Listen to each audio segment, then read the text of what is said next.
Hello everyone, welcome to all of you. This is Anju Maurya और हम लोग कर रहे हैं जीआईसी क्रैश कोर्स में बायोटेक्नोलॉजी। ठीक है, और बायोटेक्नोलॉजी में हम लोगों ने एक लेक्चर कवर किया था जिसमें हम लोगों ने ये समझा था कि जो फॉरेन जीन होता है वो क्या होता है, जीन का आइसोलेशन कैसे करते हैं, रेस्ट्रिक्शन एंडोन्यूक्लियस क्या होता है। ठीक है, ये सारी बातें हम लोगों ने समझी थी। कुछ टेक्निक्स भी पढ़े थे, जैसे पीसीआर पढ़ा था हमने, और इसके अलावा हमने क्या पढ़ा था, हमने पढ़ा था जेल इलेक्ट्रोफोरेसिस। ये सारी चीज़ें हमने पहले लेक्चर में कवर करा था। इस लेक्चर में हम देखेंगे वेक्टर क्या होते हैं। मैंने ऑलरेडी आपको वेक्टर के बारे में बताया है कि वेक्टर ऐसे जो हैं डीएनए होते हैं जिनमें हम फॉरेन जीन को क्लोन करते हैं। जो भी हमारा जीन ऑफ इंटरेस्ट है, जिसको हमने किसी ऑर्गेनिज्म से निकाला है, उसको हम वेक्टर के अंदर डालते हैं तो हमारा आरडीएनए बन जाता है। और आरडीएनए को फिर हम जिस भी होस्ट के अंदर डालना चाहें, जिस भी प्लांट के अंदर, एनिमल के अंदर या फिर हम जो है बैक्टीरिया के अंदर, ईस्ट के अंदर, जिसके भी अंदर डालना चाहते हैं वो हम वहाँ पे इंसर्ट करते हैं। ठीक है, तो चलिए हम पहले समझ लेते हैं कि वेक्टर होता क्या है।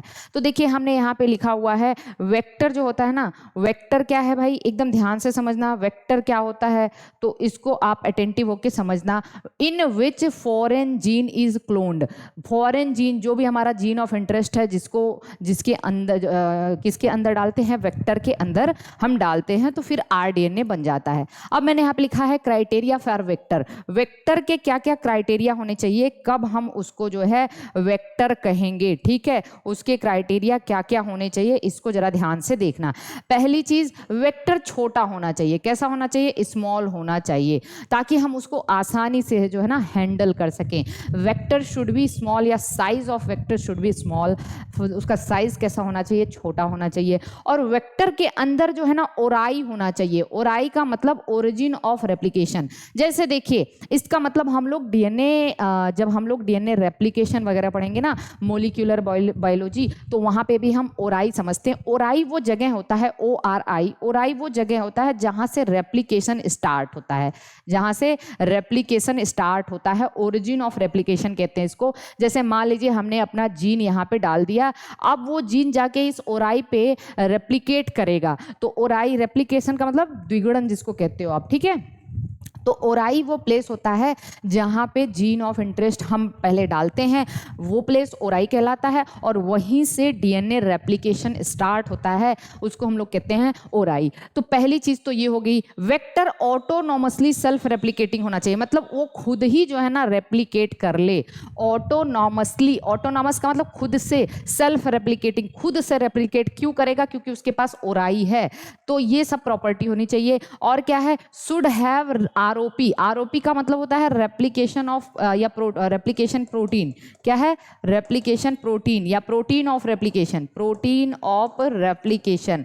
आरओपी का फुल फॉर्म होता है प्रोटीन ऑफ रेप्लिकेशन। मतलब उस वेक्टर के अंदर एक सेगमेंट होना चाहिए आरओपी, मतलब उसके अंदर सारे के सारे प्रोटीन होने चाहिए या एंजाइम होना चाहिए जो रेप्लिकेशन करवा सके। क्यों भाई, क्योंकि हमने वेक्टर के अंदर ही वो जीन डाला हुआ है, जो जीन हमें जो क्या करना है, रेप्लिकेट करवाना है। तो उसके अंदर आरओपी होना चाहिए, वेक्टर के अंदर ओराई होना चाहिए, वेक्टर के अंदर क्या होना चाहिए, वेक्टर ऑटोनोमसली सेल्फ रेप्लिकेटिंग होना चाहिए। और ये एक डीएनए ही होता है। वेक्टर क्या होता है, डीएनए होता है। एक टर्म दिया हुआ है सेलेक्टेबल मार्कर। क्या दिया हुआ है, सेलेक्टेबल मार्कर। अब आप कहोगे कि सेलेक्टेबल मार्कर का मतलब क्या होता है, तो मैं आपको बता दूं, वेक्टर के अंदर कुछ ऐसे जीन होने चाहिए जिसको हम सेलेक्टेबल मार्कर कहते हैं। उसका मतलब ये होता है कि वहाँ पे अगर वेक्टर के अंदर जाके फॉरेन जीन अगर कंबाइंड हो गया तब तो आरडीएनए बना, और नहीं हुआ तब आरडीएनए नहीं बना। तो हमें पता कैसे चलेगा कि आरडीएनए बना है कि नहीं, वो जीन जाके वहाँ पे कंबाइन हुआ है कि नहीं। उसके लिए कुछ सेलेक्टेबल मार्कर होता है, वो ये बताता है कि हाँ यहाँ पे आरडीएनए बन चुका है, नहीं बना है। तो हम बता सकते हैं कि रिकॉम्बिनेंट बना बना है कि नहीं बना है, वो सिलेक्टेबल, वो हम डिटेल की क्लास में, जब हम लोग LT TST PST की जो डिटेल क्लास पढ़ेंगे वहाँ पे इसको डिटेल में बताएंगे। अभी मैं इसको बहुत डिटेल नहीं लेके जा रही हूँ, बस आप इतना समझना कि सिलेक्टेबल मार्कर का काम होता है कि रिकॉम्बिनेंट है, मतलब वेक्टर के अंदर जीन ऑफ इंटरेस्ट कंबाइन हुआ है कि नहीं हुआ है। ठीक है, अब देखिए मैंने यहाँ पे कुछ वेक्टर जो है ऑलरेडी लिखा हुआ है। बैक्टीरिया, अब वेक्टर किसके लिए, बैक्टीरिया के लिए भी हो सकते हैं, ठीक है, जिसके अंदर हमें डालना है। सपोज करो कि बैक्टीरिया के अंदर हमें RDNA डालना है, प्लांट के अंदर डालना है, ठीक है, और एनिमल के अंदर डालना है। तो हर एक ऑर्गेनिज्म के लिए अलग अलग वेक्टर यूज होता है। क्या यूज होता है, अलग अलग वेक्टर। जैसे बैक्टीरिया के लिए यहाँ पे है PBr322, एक वेक्टर है PBr322 और यहाँ PUC19। अब इसका फुल फॉर्म देख लेते हैं। P का मतलब प्लाज्मिड, B का मतलब बोलीवर, R का मतलब रोड्रिगेज, ठीक है ना। ये एक साइंटिस्ट है, बोलीवर और रोड्रिगेज एक साइंटिस्ट थे, उनका नाम है। और 322 का मतलब स्ट्रेन। तो एक साइंटिस्ट ने साइंटिस्ट जो बोलीवर रोड्रिगेज ने इसको बनाया था, इसलिए इसको PBr322 कहा जाता है। एक और वेक्टर है PUC19। UC का मतलब होता है यूनिवर्सिटी ऑफ कैलिफोर्निया, ठीक है। UC का मतलब क्या होता है, यूनिवर्सिटी ऑफ कैलिफोर्निया में इसको तैयार किया गया था, तो इसको हम कहते हैं PUC कहते हैं। अब हम थोड़ा अगर NCERT की बात कर ले तो यहाँ पे देखिए NCERT में PBr322 बुक, अगर आपके पास NCERT की बुक भी होनी चाहिए। अगर आप GIC LT TST PST के लिए तैयारी कर रहे हैं तो NCERT तो प्राथमिक चीज होनी चाहिए, आपकी प्रायोरिटी होनी चाहिए कि आप NCERT पढ़ें। तो NCERT के बायोटेक्नोलॉजी वाले चैप्टर में जाएंगे तो वहां पे इस वेक्टर को दिया हुआ है PBr322। ऐसा वेक्टर है, देखिए मैं बना भी दे रही हूं ताकि आपको ऐसा ना लगे कि हाँ मैडम ने इसको नहीं पढ़ाया है। तो देखिए ये जो है ना PBr322 ऐसा एक वेक्टर होता है जिसमें 2 एंटीबायोटिक रेजिस्टेंट जीन डाला गया है। 2 एंटीबायोटिक रेजिस्टेंट जीन, एक है एम्पिसिलिन रेजिस्टेंट और दूसरा है टेट्रासाइक्लिन रेजिस्टेंट जीन। मतलब ये जो वेक्टर है PBr322, उसके अंदर 2 जो है ना एंटीबायोटिक रेजिस्टेंट जीन डाला गया है। यही सेलेक्टेबल मार्कर है। क्या है, सेलेक्टेबल मार्कर है। और सेलेक्टेबल मार्कर का मतलब होता है ये यही बताएगा कि जो रिकॉम्बिनेशन हुआ है कि नहीं हुआ है, RDNA बना है कि नहीं बना है। इसको हम लोग कभी जब डिटेल पढ़ेंगे तब बताएंगे, ठीक। चलिए, तो ये PBr322 में 2 एंटीबायोटिक रेजिस्टेंट जीन डाला गया है, ये चीज आपको समझना है।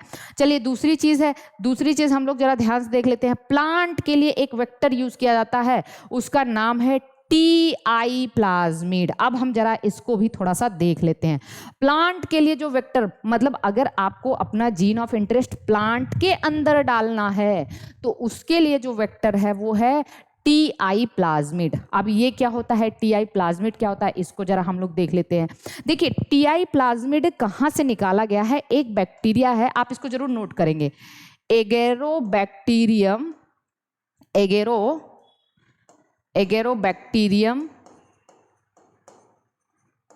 ट्यूमीफेसियंस। किससे निकाला गया है, एगेरोबैक्टीरियम ट्यूमीफेसियंस, ठीक।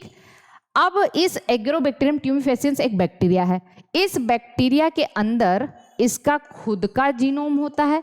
हमने कहा बैक्टीरिया का मेन जीनोम होता है, और मेन जीनोम के अलावा कुछ बैक्टीरिया के पास वेक्टर भी होते हैं, और ये वेक्टर है TI प्लाज्मिड। क्या है, TI प्लाज्मिड। ध्यान से देखना, ये बड़ा इंपॉर्टेंट टॉपिक है।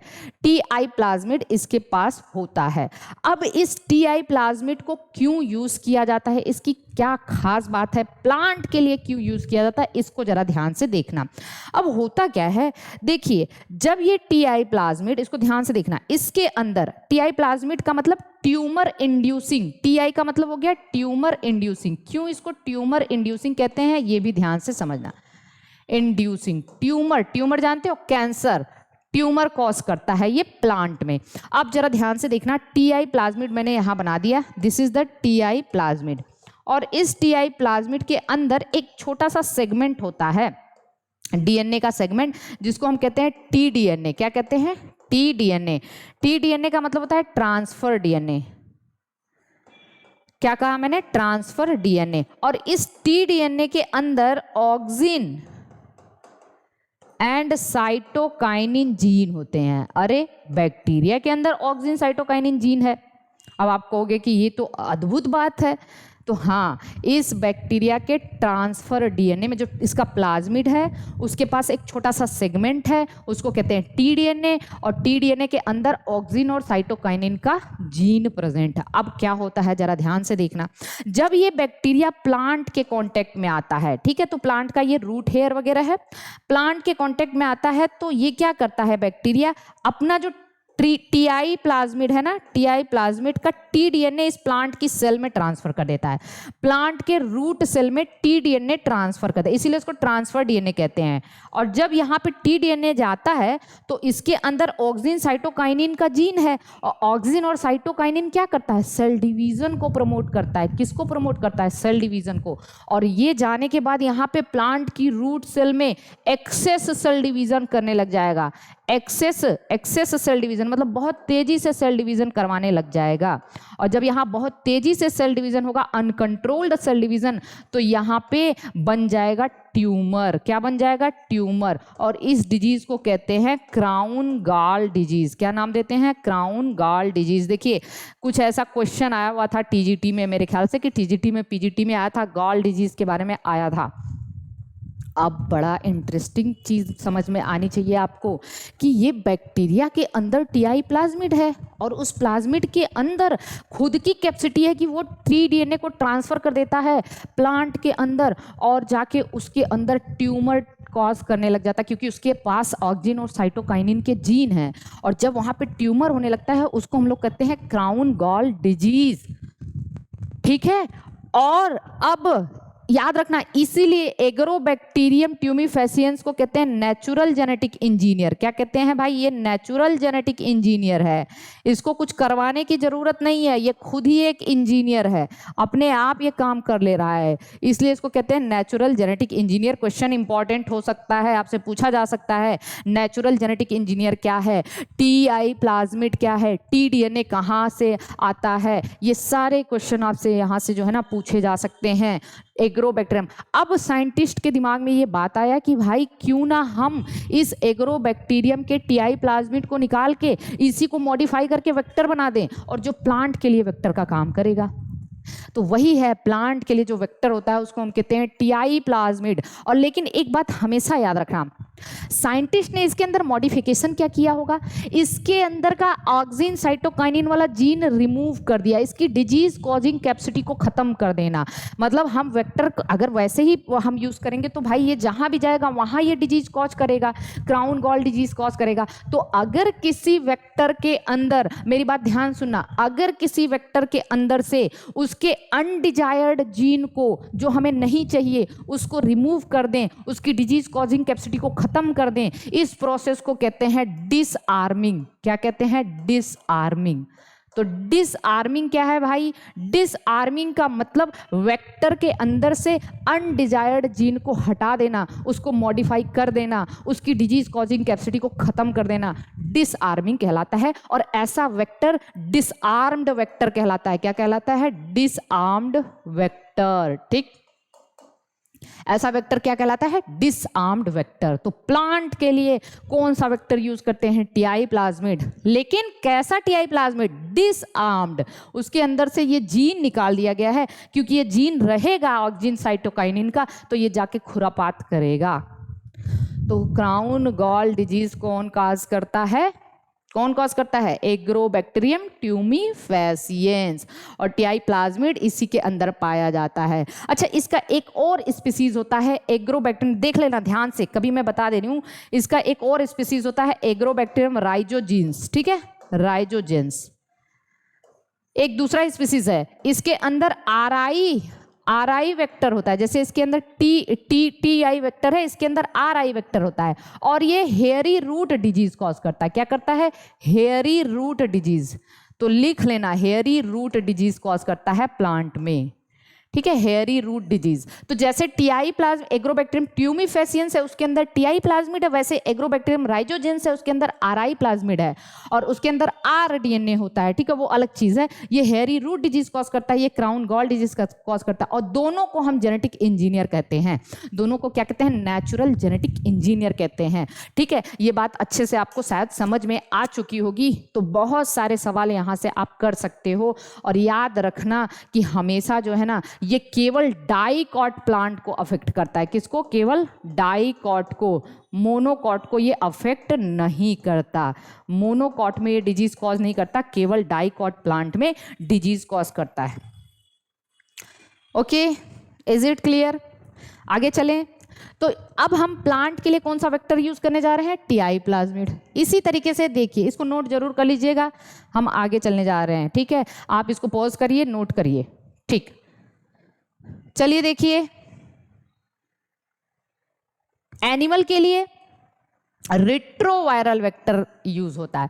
रिट्रोवायरस क्या होते हैं? देखिए, रिट्रोवायरसेस क्या होते हैं भाई, ध्यान से समझना।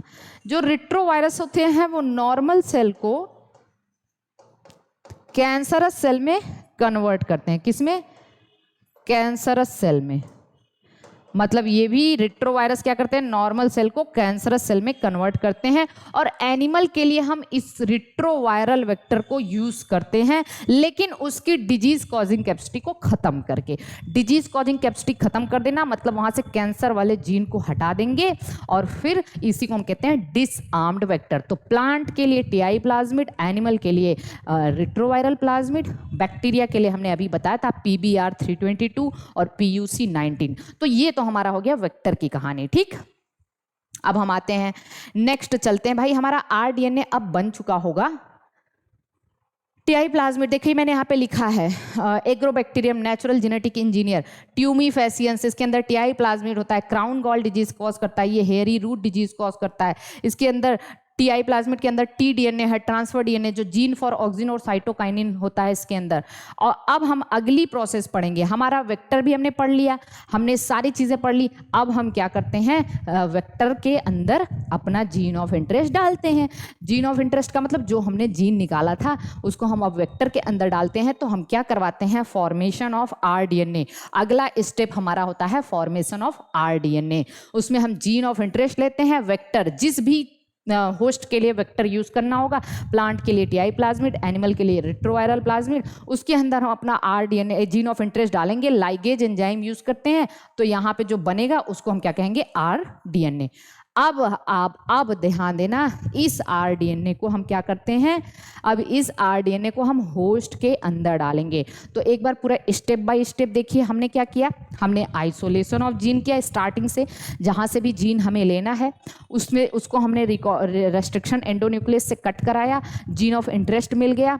फिर उसको हमने जेल इलेक्ट्रोफोरेसिस से सेपरेट कराया, उसके फ्रेगमेंट अलग अलग हो गए। उसको हमने पीसीआर से उसके फ्रेगमेंट की बहुत सारी कॉपी बना ली, और इधर हमने वेक्टर भी तैयार कर लिया। अब जीन ऑफ इंटरेस्ट को वेक्टर के अंदर डालना शुरू किया, आरडीएनए बन गया। अब उस आरडीएनए को हम किसी दूसरे होस्ट के अंदर डालेंगे। सपोज करो प्लांट के अंदर डालना है, या एनिमल के अंदर डालना है, या फिर बैक्टीरिया के अंदर डालना है, किसी के भी अंदर डालना है। तो इस प्रोसेस को हम कहते हैं ट्रांसफॉर्मेशन। क्या कहते हैं? ट्रांसफॉर्मेशन। अब हमने क्या किया? Transfer of rDNA into host. और होस्ट की एबिलिटी, जिसको जब होस्ट की वो एबिलिटी जो आरडीएनए ले सके, उसको हम कहते हैं कॉम्पिटेंट होस्ट। क्या कहते हैं? कॉम्पिटेंट होस्ट कहते हैं। अब हम आरडीएनए डालेंगे, किसके अंदर डालेंगे भाई? होस्ट के अंदर आरडीएनए डालेंगे। अब देखिए, आरडीएनए बैक्टीरिया मतलब होस्ट बैक्टीरिया भी हो सकता है, प्लांट भी हो सकता है, और एनिमल भी हो सकता है। तो यहाँ पे देखिए, अगर हमने होस्ट बैक्टीरिया लिया है तो अब सवाल ये है कि बैक्टीरिया की ये सेल वॉल है, ठीक है, और मान लीजिए इसकी सेल वॉल तो हमने हटा दी, और किसी से भी अगर हम उसकी सेल वॉल हटा दें तो उसको क्या कहते हैं? प्रोटोप्लास्ट कहते हैं। याद करिए, सेल पढ़ाया मैंने। सेल विदाउट सेल वॉल को हम प्रोटोप्लास्ट कहते हैं। तो अगर हमने प्रोटोप्लास्ट ले लिया और इसके अंदर हमें ये आरडीएनए डालना है, इस बैक्टीरिया के अंदर हमें आरडीएनए डालना है, तो क्या होगा? अब इसको जरा ध्यान से देखना। अगर हम इसके अंदर आरडीएनए डालेंगे तो ये हमारा डीएनए है ना, डीएनए। और डीएनए हाइड्रोफिलिक होता है। कैसा होता है? हाइड्रोफिलिक होता है। और जबकि प्लाज्मा मेम्ब्रेन है, प्लाज्मा मेम्ब्रेन हाइड्रोफोबिक होती है। कैसी होती है? हाइड्रोफोबिक होती है। तो सवाल ये है कि डीएनए भाई इसके अंदर जाएगा कैसे? ये तो हाइड्रोफिलिक है और प्लाज्मा मेम्ब्रेन हाइड्रोफोबिक है, तो ये डीएनए इस होस्ट के अंदर जाएगा कैसे? तो देखिए यहाँ पे हम क्या करते हैं, कुछ डाईवैलेंट केटायन यूज करते हैं, जैसे कैल्शियम क्लोराइड, मैग्नीशियम क्लोराइड। इससे क्या होगा कि होस्ट के सेल प्लाज्मा मेम्ब्रेन में पोर क्रिएट हो जाता है, जिससे ये डीएनए यहाँ पे चला जाता है। तो पहला तो है डाईवैलेंट केटायन बैक्टीरिया के लिए, अगर बैक्टीरिया होस्ट है तब। दूसरा हीट शॉक मेथड यूज करते हैं। अब हीट शॉक मेथड का मतलब क्या होता है? देखिए हम क्या करेंगे, पूरे के पूरे अपने मिक्सचर को जिसमें हमने होस्ट लिया है और आरडीएनए, उसको एक बार हीट पे ले जाएंगे और एक बार आइस पे ले जाएंगे और एक बार फिर हीट पे ले जाएंगे, एक बार फिर आइस पे ले जाएंगे। तो ऐसे हीट शॉक मेथड कहते हैं। इससे क्या होगा, उसकी मेम्ब्रेन में बहुत तेजी से पोर क्रिएट हो जाता है और वो अंदर चला जाता है। कौन? आरडीएनए अंदर चला, जिसको हम हीट शॉक मेथड कहते हैं। कुछ केमिकल भी हम यूज करते हैं, जैसे पॉलीएथिलीन ग्लाइकॉल यूज करते हैं, जिससे ये आरडीएनए होस्ट के अंदर चला जाता है। तो इतनी चीज आपको पता होनी चाहिए। ठीक, चलिए उसके बाद हमने ये तो किया हमने बैक्टीरिया के लिए। मान लीजिए ये आरडीएनए हमें प्लांट के अंदर डालना है, तो प्लांट के अंदर हम एक मेथड यूज करते हैं, जीन गन मेथड। इसी को बायोलिस्टिक मेथड कहते हैं, इसी को पार्टिकल बम्बार्डमेंट मेथड कहते हैं। आप कहोगे कभी तो ये सब सुना नहीं है मैडम, पता नहीं क्या बकवास पढ़ा रही है। नहीं, सब है, एनसीईआरटी में भी है और आपके सिलेबस में भी है। ठीक है ना, तो याद रखना प्लांट के लिए इंपॉर्टेंट है ये जीन गन मेथड यूज करते हैं। इसमें हम करते क्या है, जो हमारा ये मान लीजिए प्लांट सेल है, ठीक है, प्लांट सेल है और इसके अंदर हमें आरडीएनए ये डालना है। तो हम क्या करेंगे, इस आरडीएनए के चारों तरफ कुछ हाई वेलोसिटी पार्टिकल जैसे गोल्ड या टंगस्टन की कोटिंग कर देते हैं, गोल्ड या टंगस्टन की कोटिंग कर देते हैं। और ये बहुत हाई वेलोसिटी पार्टिकल होते हैं और इसको उसके ऊपर शॉर्ट कर देते हैं, जीन गन मेथड कहते हैं उसको, उसके ऊपर बुलेट मेथड से शॉर्ट कर देते हैं और फटाक से अंदर घुस जाता है, क्योंकि ये हाई वेलोसिटी पार्टिकल है।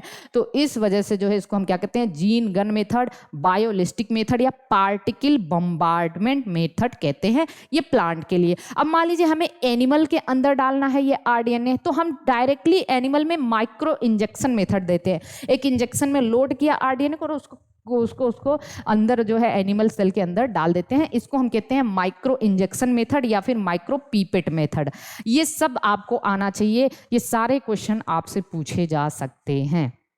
ओके, चलिए अब हम आते हैं, हमारा जो है ना यहाँ तक तो हो गया। अब भाई होस्ट मॉडिफाई हो चुका है, उसके अंदर दूसरे होस्ट का डीएनए जा चुका है। अब वहाँ पे क्या होगा, अब वहाँ पे उस होस्ट के अंदर वो जीन जो हमने दूसरा जीन डाला है, जैसे सपोज करो हमने क्या डाला है, बैक्टीरिया का अपना ह्यूमन इंसुलिन वाला जीन हमने ई कोलाई के अंदर डाल दिया है। तो अब वहाँ पे वो उसकी प्रोटीन बनेगी। जैसे जैसे होस्ट का डीएनए रेप्लिकेट करता जाएगा वैसे वैसे वो जो नया जो जीन ऑफ इंटरेस्ट आपने डाला है वो भी रेप्लिकेट करेगा और उसकी भी प्रोटीन बनेगी। इसको हम क्या कहते हैं, obtaining the foreign gene product. अब हम इसको यहाँ पे क्या करते हैं, बायो रिएक्टर, बड़े बड़े टैंक यूज करते हैं। ठीक है, बड़े बड़े टैंक, इसमें हमने होस्ट डाल दिया जिस होस्ट के अंदर आरडीएनए गया है और यहाँ पे हम न्यूट्रिएंट मीडिया वगैरह देंगे, न्यूट्रिएंट, ऑक्सीजन, टेम्परेचर सब मेंटेन करेंगे। जैसे जैसे होस्ट डिवाइड करेगा वैसे वैसे हमारी प्रोटीन भी बनती जाएगी। तो जो रिकॉम्बिनेंट प्रोटीन है वो हमें लार्जर स्केल पे मिल जाएगी। अब वहाँ से हम इसको निकाल लेंगे और अगली प्रोसेस हम करते हैं down stream processing. Down stream processing का मतलब होता है अब वहाँ से जो प्रोटीन उसके अंदर बन गई है, मतलब उसके अंदर रिकॉम्बिनेंट प्रोटीन बनी है। दूसरा, जैसे हमने इंसुलिन का जीन डाला था तो हमारी इंसुलिन की प्रोटीन ई कोलाई के अंदर बन चुकी है। अब हम उसको वहां से प्योर करेंगे, सेपरेट करेंगे, टेस्ट करेंगे। भाई टेस्ट का मतलब ये है कि उसकी टेस्टिंग करते हैं। टेस्टिंग का मतलब बिना टेस्ट किए तो आप उसको ह्यूमन बीइंग को लगा नहीं दोगे, उसको किसी ऑर्गेनिज्म पे टेस्ट करोगे कि कहीं ये जो इंसुलिन का जो वैक्सीन बना है या इंसुलिन जो बना है वो एलर्जी तो नहीं कॉज कर रहा है। तो आप उसे दूसरे एनिमल, जैसे चूहा पकड़ा जाता है, चूहा ही बलि का बकरा बनता है जनरली, ठीक है, टेस्टिंग वेस्टिंग के लिए, तो उस पर टेस्ट करोगे, फिर उसको पैक करोगे, फिर उसको कॉमर्शलाइजेशन करोगे। तो ये पूरा का पूरा है रिकॉम्बिनेंट डीएनए टेक्नोलॉजी के स्टेप। ये क्वेश्चन बहुत इंपॉर्टेंट, डाउन स्ट्रीम प्रोसेसिंग का मतलब प्यूरिफिकेशन एंड सेपरेशन। वहाँ पे हम अपनी जो जीन ऑफ इंटरेस्ट का, जो जीन का हमारा जो प्रोडक्ट बन गया है उसको प्यूरिफाई करेंगे, सेपरेट करेंगे, टेस्ट करेंगे, पैक करेंगे और मार्केट में इसको रिलीज कर देंगे। अब एक बात मैं बताने दूँ, मैंने बहुत फास्ट पढ़ाया, वाकई में मैंने बहुत फास्ट पढ़ाया। जो लोग पहली बार पढ़ रहे होंगे उनको थोड़ी सी दिक्कत होगी, तो वो वीडियो को 2 बार देखेंगे, ठीक है। अब उसके बाद क्या है, जिन लोगों को मैं स्लो पढ़ाऊंगी, जो हमारा नया बैच शुरू हुआ है LT TST PhD का, उसमें मैं स्लो पढ़ाऊंगी, एक एक चीज़ पढ़ाऊंगी, डिटेल में बताऊंगी, सब कुछ आ जाएगा, ठीक है। तो अभी तो ये रिवीजन के पर्पज से है, इसलिए मैंने फिर भी यहाँ तक बता दिया आपको। तो इस तरीके से ये चैप्टर, इसका जो बायोटेक्नोलॉजी में 2 पार्ट आते हैं। एक तो इसका प्रिंसिपल एंड प्रोसेस, जिसमें हम लोग पूरा का पूरा इसके स्टेप पढ़ते हैं, और दूसरा क्या पढ़ते हैं हम लोग, इसके एप्लीकेशंस क्या क्या हैं, बायोटेक्नोलॉजी का यूज़ क्या है। तो ये पोर्शन तो हमारा खत्म हुआ। अब हम आते हैं अपने अगले पोर्शन पे। अगला पोर्शन हमारा पार्ट 2 होगा, बायोटेक पार्ट 2 देखते हैं, ठीक है। इसके एप्लीकेशंस देखते हैं। अब हम इसके एप्लीकेशन देखेंगे, इसको भी बड़ा ध्यान से समझिएगा। इसको हम कहाँ कहाँ यूज़ करते हैं बायोटेक्नोलॉजी का, उसको हम लोग कहते हैं बायोटेक्नोलॉजी का एप्लीकेशन। अब मैं आपको जो बातें बताने जा रही हूँ वो आप ध्यान से समझना। देखिए, इसका यूज़ कहाँ होता है। हमने कहा कि जिसके भी अंदर, मान लो चाहे जो भी ऑर्गेनिज्म हो, चाहे वो बैक्टीरिया है, चाहे वो प्लांट है, ठीक है, चाहे वो एनिमल है, जिसके भी अंदर हमने जीन को मॉडिफाई कर दिया, उसके अंदर या हमने कोई जीन डाल दिया या वहाँ से हमने कुछ जीन निकाल दिया, उसके जीन को मॉडिफाई कर दिया, तो उसको हम कहते हैं GMO। क्या कहते हैं? GMO, genetically modified organism. क्या नाम दिया इसको? Genetically modified organisms. क्या नाम दिया? GMO नाम दिया, ठीक है। तो और क्या कहते हैं इसको? दूसरा नाम देते हैं ट्रांसजेनिक ऑर्गेनिज्म। ट्रांसजेनिक ऑर्गेनिज्म, चाहे वो ट्रांसजेनिक प्लांट हो, चाहे वो ट्रांसजेनिक एनिमल हो। ट्रांसजेनिक का मतलब उसके अंदर दूसरे का जीन है, उसके अंदर दूसरे का जीन है, तो ऐसे एनिमल को ट्रांसजेनिक एनिमल कहेंगे या ट्रांसजेनिक प्लांट कहेंगे, या उसके जीन को हमने मॉडिफाई कर दिया तो उसको हम GMO कहेंगे, जेनेटिकली मॉडिफाइड ऑर्गेनिज्म। ओके, चलिए अब इसको बात को समझना है कि इसके एप्लीकेशन कहाँ है, यूज़ कहाँ कहाँ है। तो हम एग्रीकल्चर में इसका यूज़ करते हैं। पहला है इंसेक्टिसाइड, पेस्टिसाइड या इंसेक्ट पेस्ट रेजिस्टेंट प्लांट बनाते हैं। इंपॉर्टेंट है, इंसेक्ट या पेस्ट रेजिस्टेंट प्लांट बनाते हैं, ध्यान से समझना है, ठीक है। इंसेक्ट या पेस्ट रेजिस्टेंट प्लांट बनाते हैं, कि मतलब ऐसा प्लांट जिसको इंसेक्ट नहीं खाएगा, पेस्ट नहीं खाएंगे। कैसे बनाते हैं? तो वो प्लांट GMO हो गया ना, जेनेटिकली मॉडिफाइड, क्योंकि उसके जीन में हम कुछ चेंज करने जा रहे हैं। देखिए, जीन में चेंज क्या करेंगे? पहली चीज़ तो ये है, आपने कभी BT क्रॉप का नाम सुना है? BT क्रॉप, BT का मतलब होता है बैसिलस थुरिनजेंसिस।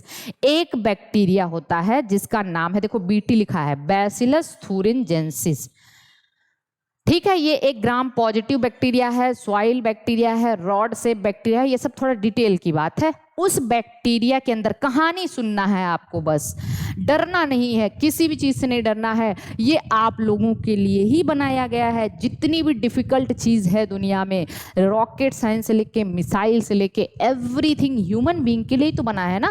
तो जब कोई रॉकेट साइंस पढ़ सकता है, जब कोई स्पेस में जा सकता है, स्पेस में जो है ना वहाँ पे चीज़ें कर सकता है, इतनी क्रिएटिविटी जो ह्यूमन बीइंग के अंदर भरी हुई है, वो सब हम लोग ही तो कर रहे हैं। तो हमारे लिए ये सब चीज़ बना हुआ है, हमारे सिलेबस की चीज़ है, तो हमें डरना नहीं है, बिल्कुल नहीं डरना है। आप जितना फ्रेंडली रहोगे उतनी चीज़ें आपको अच्छे से समझ में आएंगी। आपको ये सोच के चलना है कि हमें स्किप नहीं करना है, ये क्या पढ़ रहे हैं। या आज तक मुझे पता है कि मैं भी, हम लोग भी यूट्यूब पे देखते रहते हैं, कोई टीचर इतना डीपली नहीं जाता है। यही गलती है कि बच्चे केवल एनिमल किंगडम तक और प्लांट किंगडम तक सीमित रह जाते हैं।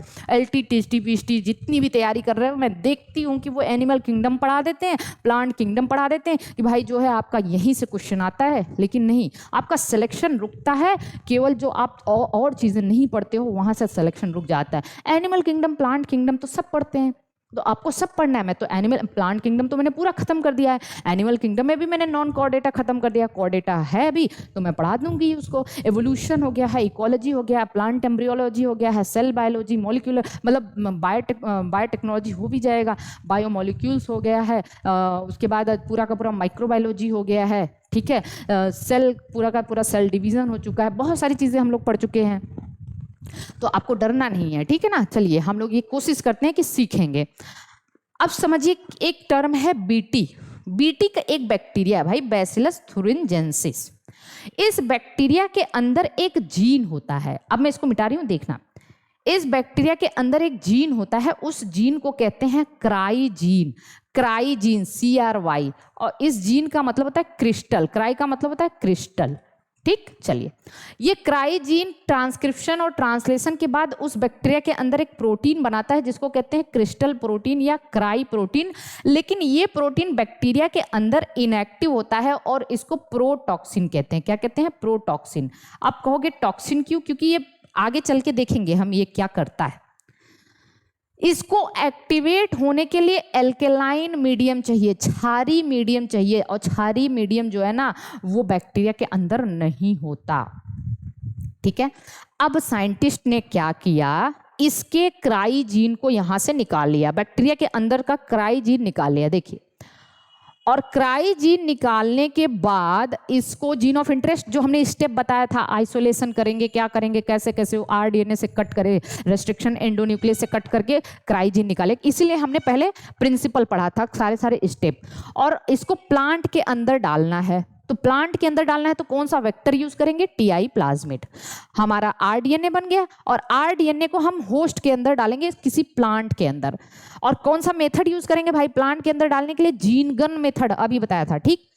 अब ये प्लांट के अंदर, अब ये प्लांट कैसा हो गया? GMO हो गया, जेनेटिकली मॉडिफाइड हो गया, क्योंकि प्लांट के अंदर बैक्टीरिया का जीन आ चुका है। और प्लांट को हम ट्रांसजेनिक प्लांट भी कह सकते हैं, क्यों कहेंगे? क्योंकि भाई दूसरे का जीन आया है। अब प्लांट के अंदर ये क्राई प्रोटीन बनेगी, क्योंकि क्राई जीन आया हुआ है, और क्राई प्रोटीन प्लांट के अंदर भी इनएक्टिव रहेगा, इसको प्रोटॉक्सिन कहेंगे, क्योंकि प्लांट के अंदर भी अल्कलाइन मीडियम नहीं है, ठीक। चलिए ध्यान से समझना इस चीज को। अब प्लांट के अंदर इसकी प्रोटीन, इसके फ्रूट में, इसके लीफ में, सब में इसकी प्रोटीन बनेगी, क्राई प्रोटीन, सब बन के तैयार है, क्राई प्रोटीन यहां बना है। अब कोई इंसेक्ट आया, ठीक है, और इसकी पत्ती खाना शुरू किया। प्लांट जिसके अंदर ये क्राई प्रोटीन बन के तैयार है, इसकी पत्ती को खाएगा। और कौन कौन से इंसेक्ट होते हैं? डिप्टेरा, लेपिडोप्टेरन, ये सब अभी NCERT की चीज है, उसको छोड़ते हैं। जब ये इंसेक्ट इसकी पत्ती को खाया तो उसके अंदर चला गया क्राई प्रोटीन, इंसेक्ट के अंदर चला गया क्राई प्रोटीन। और अब वो क्राई प्रोटीन जब उसकी इंटेस्टाइन में जाता है, गट में जाता है, तो वहां पे एल्कलाइन मीडियम है, इंसेक्ट के अंदर तो एल्कलाइन मीडियम है ना, और वो एक्टिव हो जाता है क्राई प्रोटीन। और जब वो एक्टिव हो जाता है cry protein, activated due to the alkaline pH, insecticidal pH, इसको एंडोटॉक्सिन भी कहते हैं। इस प्रोटीन को क्या कहते हैं? एंडोटॉक्सिन। जब वो एक्टिव हो गया तो अब क्या करेगा? क्राई प्रोटीन एक्टिव हो गया और इस बैक्टीरिया के जो इंटेस्टाइन है या गट है, इसकी एंडोथीलियम में, गट की एपिथीलियम में पोर क्रिएट करने लग जाता है। क्या करता है? छेद करना शुरू कर देता है ये क्रिस्टल प्रोटीन, ठीक है, क्योंकि वहां पे वो एक्टिवेट हो गया अल्कलाइन मीडियम में। और जब यहाँ पे ये पोर क्रिएट करेगा तो पोर की वजह से उसकी सेल में पानी भरना शुरू हो जाएगा और सेल स्वेल कर जाएगी, सेल बर्स्ट कर जाएगी और इंसेक्ट मर जाएगा। तो अब बताओ कोई इंसेक्ट उसको खाने जाएगा? नहीं खाने जाएगा। इसी को हम लोग कहते हैं बीटी क्रॉप, जो पेस्ट रेजिस्टेंट है, इंसेक्ट रेजिस्टेंट हो चुका है। इस जैसे बीटी कॉटन हो गया, बीटी ब्रिंजल हो गया, ऐसे बीटी पोटैटो हो गया, तो इसको हम कहते हैं बीटी क्रॉप, ठीक है। ये है पूरा का पूरा इंसेक्टिसाइडल, ये पूरा कहानी आपको पता होना चाहिए। अब जैसे देखिए क्राइजीन कुछ स्पेसिफिक भी होते हैं, ये NCERT की लाइन है, जैसे क्राई 1 AC, क्राई 2 AB, ये कंट्रोल कॉटन बलवम, कुछ इंसेक्ट होते हैं कॉटन बलवम के लिए ये जीन होते हैं। जबकि क्राई 1 AB जो होता है ये कॉर्न बोरर, मक्के की इंसेक्ट को कंट्रोल करने के लिए होते हैं, ये याद रखना है। तो इज इट क्लियर? कोई दिक्कत? अब चलिए दूसरी चीज, हम लोग एप्लीकेशन पढ़ेंगे, थोड़ा फास्ट पढ़ेंगे। पेस्ट रेजिस्टेंट प्लांट, हमें पेस्ट से भी प्लांट को बचाना है, पेस्ट से, तो उसके लिए एक प्रोसेस होता है आरएनए इंटरफेरेंस, इंपॉर्टेंट है आरएनए इंटरफेरेंस। और अब मैं बस आपको बता दूं कि आरएनए इंटरफेरेंस क्या होता है। ये एक डिफेंस मैकेनिज्म है जो हर यूकेरियोट के अंदर पाया जाता है, किसी प्रोकैरियोट के अंदर नहीं पाया जाता। और ये यूकेरियोटिक आरएनए को, मेरी बात ध्यान समझना, ये जो भी पेस्ट वगैरह आता है उसके आरएनए को सप्रेस कर देता है, उसकी प्रोटीन नहीं बनने देता होस्ट के अंदर।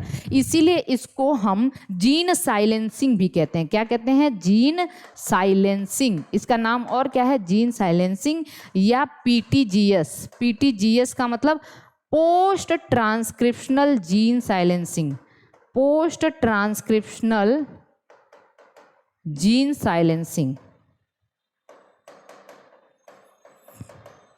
ठीक, पोस्ट ट्रांसक्रिप्शनल जीन साइलेंसिंग।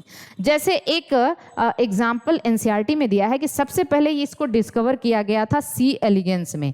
सी एलिगेंस एक निमेटोडा है, एस्कीहेलमिन्थीस का मेंबर है, ठीक है। इसको राउंड वर्म कहते हैं। याद रखना, राउंड वर्म और एस्कीहेलमिन्थीस की सबसे खास बात होती है कि इसका जो स्पर्म होता है राउंड होता है, टेललेस होता है, इंपॉर्टेंट है। स्यूडोसिलोमेट्स होते हैं ये सब मैंने एक्स्ट्रा पॉइंट बता दिया है। एस्कीहेलमिन्थीस या एस्केरिस के जो स्पर्म होते हैं ना वो राउंड होते हैं, टेल लेस होते हैं, वहां टेल नहीं पाया जाता, ठीक है।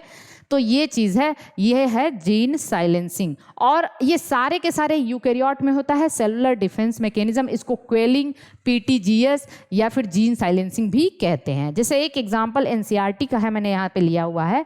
एक निमेटोडा है मिलोडीगाइन इनकॉग्निसिया, इतना तो याद ही रख लेना, ठीक है। एक निमेटोडा है मिलोडीगाइन इनकॉग्निसिया। ये प्लांट को, टोबैको प्लांट को अफेक्ट करता है, उसकी रूट को अफेक्ट करता है। और रूट को अफेक्ट करेगा तो फिर रूट का काम है वाटर मिनरल का एब्जॉर्प्शन करना। रूट वाटर मिनरल एब्जॉर्ब नहीं कर पाएगा तो क्रॉप की जो यील्ड है, प्रोडक्टिविटी है, वो घट जाती है। तो मिलोडीगाइन इनकॉग्निसिया को भी जो है आरएनए इंटरफेरेंस की हेल्प से जो है किल किया जाता है। ये बात बस इतना याद रखना। अभी बहुत टाइम नहीं है कि मैं इसको पूरा आपको डिटेल पढ़ाऊं। जब डिटेल पढ़ाने का टाइम आएगा तो मैं आपको बताऊंगी, ठीक है। अब ये देखिए, दूसरा चीज है, हम और कहां पे यूज करते हैं बायोटेक्नोलॉजी का? In production of anticoagulant. Anticoagulant, anticoagulant जानते हैं? एंटीकोआगुलेंट का मतलब क्या होता है? जो ब्लड क्लॉटिंग को रोकता है। जैसे आजकल जानते हैं डिजीजेस इतने ज़्यादा हो रहे हैं, तो हम क्या करते हैं, ब्लड टेस्ट वगैरह करने जाते हैं। और हमारी बॉडी में ब्लड क्यों नहीं कोआगुलेट होता है, ब्लड क्लॉटिंग क्यों नहीं होता? क्योंकि वहाँ पे हिपैरिन है, मास्ट सेल से, और जो मास्ट सेल वगैरह है उससे हिपैरिन सिक्रीट होता है ना। तो हिपैरिन एंटीकोआगुलेंट है हमारी बॉडी में, इसलिए हमारी वेन्स आर्टरीज में ब्लड क्लॉट नहीं होता। लेकिन जब हम ब्लड टेस्ट कराने जाते हैं तो लैब के अंदर ब्लड निकाला जाता है, तो ब्लड क्लॉट ना हो जाए इसके लिए वहाँ पे एंटीकोआगुलेंट डाला जाता है। और इतना ज़्यादा में अमाउंट में एंटीकोआगुलेंट आएगा कहाँ से? अब हम इसको कैसे, देखिए बायोटेक्नोलॉजी की हेल्प से कैसे एंटीकोआगुलेंट बनाते हैं। हमको पता है कि हम लोगों ने लीचेस पढ़ा है, लीचेस पढ़ा है, लीच, एनिलिडा, अरे भाई हिरुडिनेरिया, ठीक। अब हिरुडिनेरिया के लार में हमने कहा था, हिरुडिनेरिया की सलाइवा में एक एंटीकोआगुलेंट पाया जाता है, हिरुडीन नाम है उसका। क्या नाम है? हिरुडीन। देखिए कितना हम लोगों ने कितना प्रयास किया है, साइंटिस्ट ने कितना प्रयास किया है इस देश को, इस दुनिया को चेंज करने के लिए।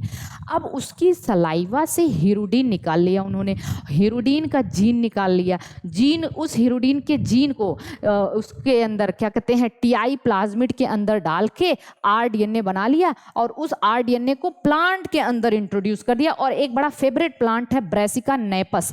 कौन सा प्लांट है? ब्रेसिका नेपस के अंदर। अब आप बताओ, इस प्लांट के अंदर ये हिरुडीन का जीन रेप्लिकेट करेगा और प्रोटीन बनाएगा, मतलब हिरुडीन बनाएगा, एंटीकोआगुलेंट। और उसके जो सीड वुड लगेंगे ना, उसका जो ब्रेसिका नेपस का जो सीड लगेगा, फल लगेगा, उसमें हिरुडीन की प्रोटीन होगी, और वहां से हम उसको डाउन स्ट्रीम प्रोसेसिंग से निकाल लेंगे। अब सोचिए कितना लार्ज स्केल पे हमें जो है ना एंटीकोआगुलेंट मिलेगा। तो हमने बायोटेक्नोलॉजी को यहाँ तक भी ये जो है यूज़ कर लिया है, तो ये भी इम्पॉर्टेंट है। चलिए एक और टर्म है डिलेड राइपेनिंग, बहुत इंपॉर्टेंट है भाई। देखिए बायोटेक्नोलॉजी से क्वेश्चन पूछा जाता है तो ये बड़ा फेवरेट क्वेश्चन होता है, फ्लेवर सावर टोमेटोज।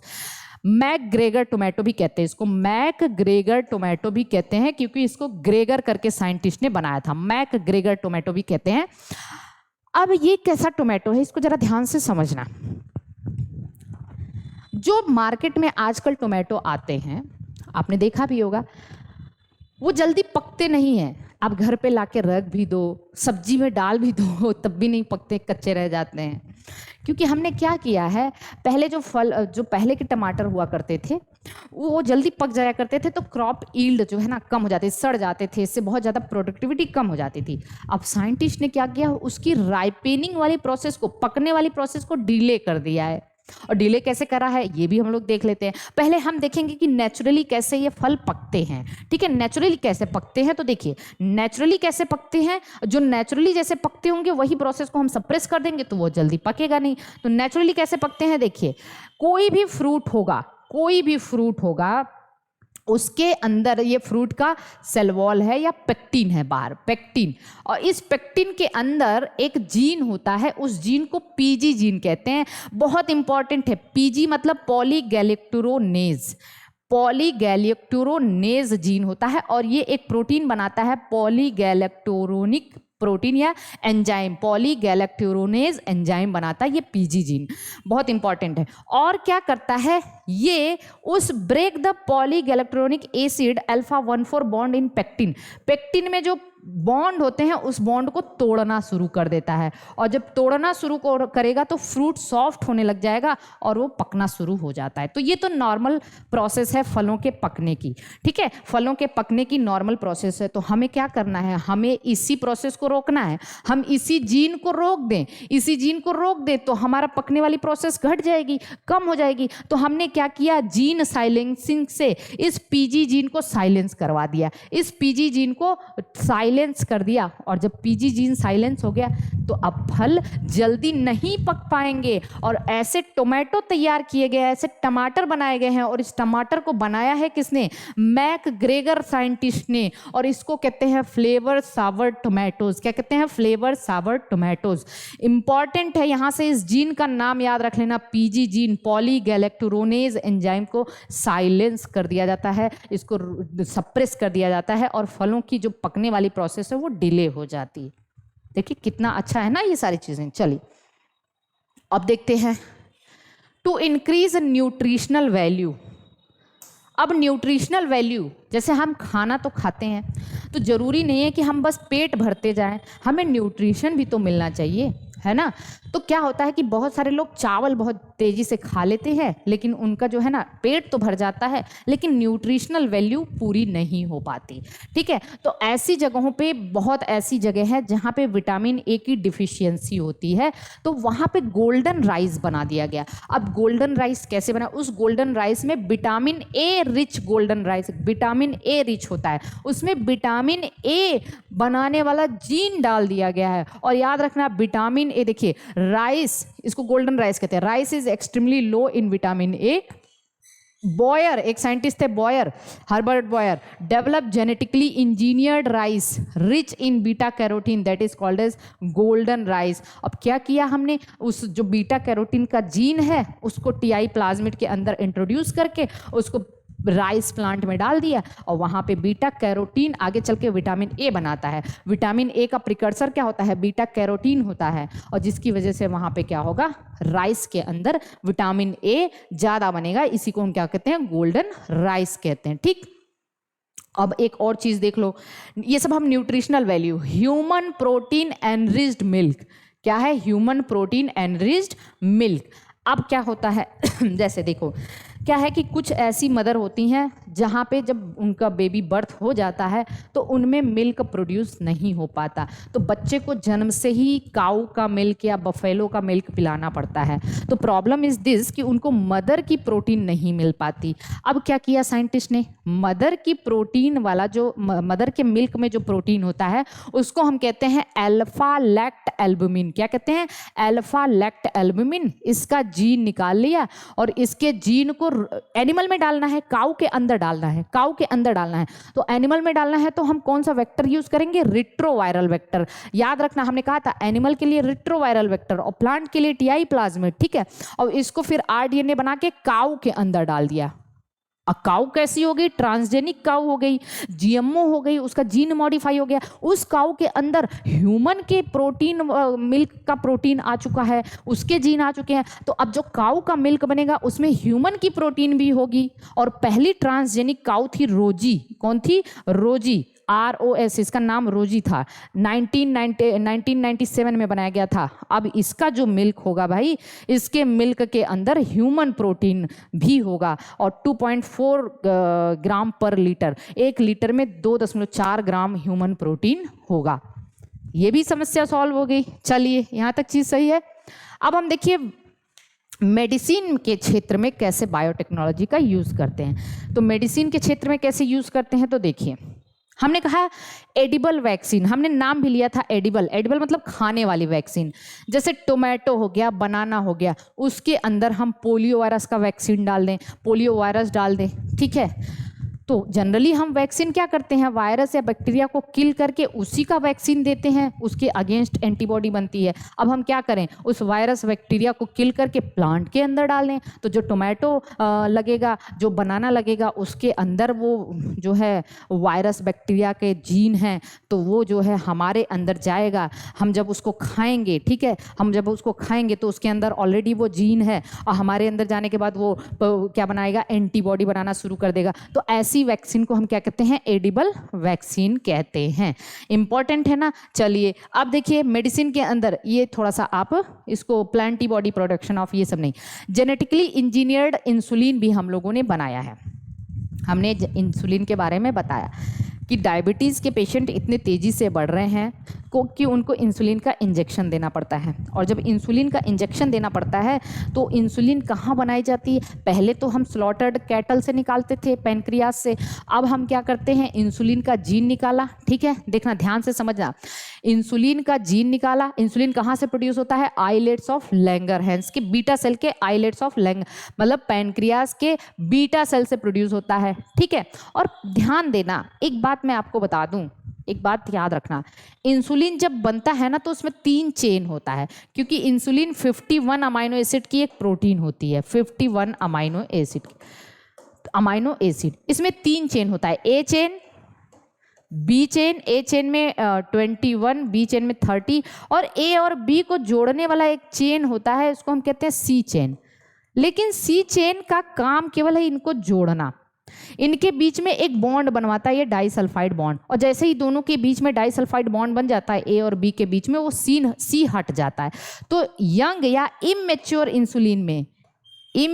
इंसुलिन में तीनों पॉलीपेप्टाइड होते हैं, ए बी सी होता है, और मैच्योर में खाली ए और बी होता है, ए और बी। सी हट जाता है तो ये क्वेश्चन आपसे पूछा जाता है कि कौन सा पॉलीपेप्टाइड हट जाता है? मैच्योर इंसुलिन में नहीं होता, सी पॉलीपेप्टाइड नहीं होता, क्योंकि सी का काम ही है बस ए और बी को जोड़ने का, और वो धीरे से वहाँ से रिमूव हो जाता है जब इंसुलिन मैच्योर होती है। अब साइंटिस्ट ने क्या किया? ए चेन का जीन निकाल लिया, बी चेन का जीन निकाल लिया बीटा सेल से, और उसको 2 अलग अलग ई कोलाई बैक्टीरिया में ट्रांसफर कर दिया होस्ट के अंदर। और ई कोलाई के अंदर हमारे इंसुलिन का ए चेन का जीन, ए चेन अलग बन रही है, बी चेन अलग बन रही है। फिर उन दोनों को एक मीडियम में डाल के रख दिया, दोनों के अंदर ऐसा मीडियम डाला कि वहाँ पे डाइसल्फाइड बॉन्ड बन जाए, बस बन गई ह्यूमन इंसुलिन। तो हम लोग अपने इंसुलिन के जीन को ई कोलाई के अंदर, बैक्टीरिया के अंदर डाल रहे हैं। भाई देख लो कितना जो है ना बायोटेक्नोलॉजी कितना आगे चला जा चुका है। तो इसको जो है ना हम कहते हैं, इसको सबसे पहले किसने बनाया था? सबसे पहले बनाया था यहाँ पे देखो, ए चेन को हमने अलग इकोलाई में डाला, बी चेन को अलग इकोलाई में डाला, ठीक है। दोनों को फिर ऐसा मीडियम प्रोवाइड किया कि दोनों के अंदर डाइसल्फाइड बॉन्ड बन जाए, और ऐसी इंसुलिन को कहते हैं ह्यूम्यूलिन। क्या कहते हैं? ह्यूम्यूलिन। जो ई कोलाई के अंदर बनाया जाता है उसको कहते हैं Humulin. Was prepared by first pharmaceutical company Eli Lilly, America की एक संस्था है एली लिली, इन जुलाई 5, 1983। ये क्वेश्चन आ सकता है। 1983 में बनाया गया था, और ह्यूमिलिन को फिर इंट्रोड्यूस किया गया था मार्केट में।